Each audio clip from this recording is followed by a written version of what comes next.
Bonjour, donc là je voudrais maintenant vous donner quelques pistes pour inciter votre enfant donc, à communiquer avec le PEX.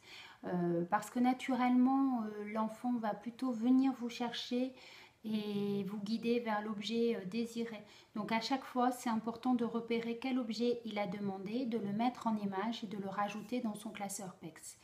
La difficulté du classeur PEX, c'est qu'au bout d'un moment, le classeur est important et donc c'est difficile. C'est pourquoi je vous expliquerai une application qui est gratuite et dans laquelle vous pourrez insérer beaucoup d'images et vous pourrez donc adapter à votre enfant. Alors au quotidien, il faut vraiment utiliser votre classeur PEX. Et il faut pour cela multiplier les situations où l'enfant va être obligé de faire des demandes. Donc, au repas par exemple, l'enfant, donc on peut peut-être lui donner le choix du dessert.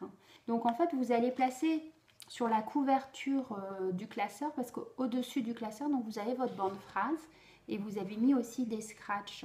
Comme ça en fait quand vous avez un choix à demander à votre enfant, vous pouvez, pour faciliter les choses au départ en tout cas, lui placer donc les deux choses que vous lui proposez pour qu'il puisse choisir.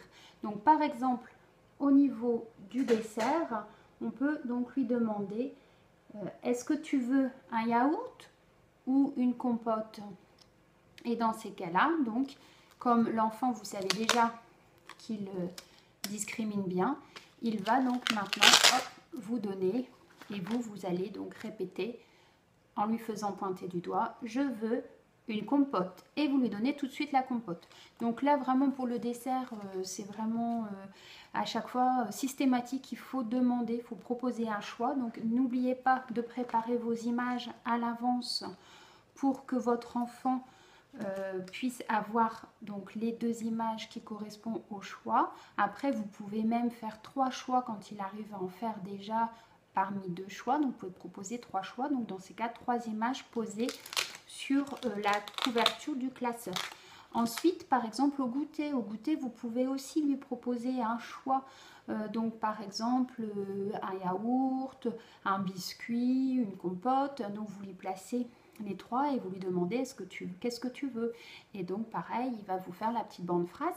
C'est vraiment important parce que l'enfant va en plus entendre à chaque fois le mot qui correspond à l'objet, hein, et vous en plus vous lui donnez la chance de pouvoir choisir, de pouvoir être locuteur, de pouvoir être acteur, et c'est vraiment très important.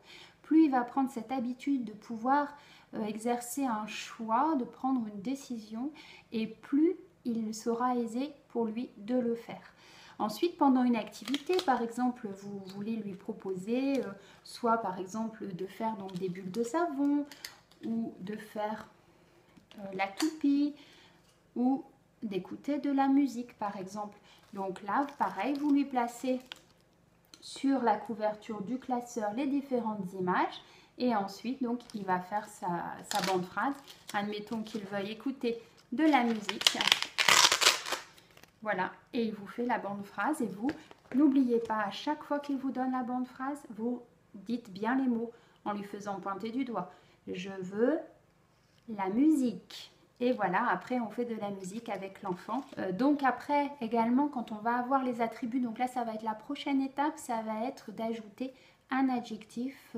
Donc généralement on va commencer par les couleurs, parce que les couleurs, bon, on a vraiment tellement de choix au niveau des feutres, on va pouvoir les utiliser au niveau des gommettes, au niveau même des habits, parce qu'après c'est important aussi que l'enfant puisse peut-être choisir son pull rouge plutôt que son pull vert ce jour-là.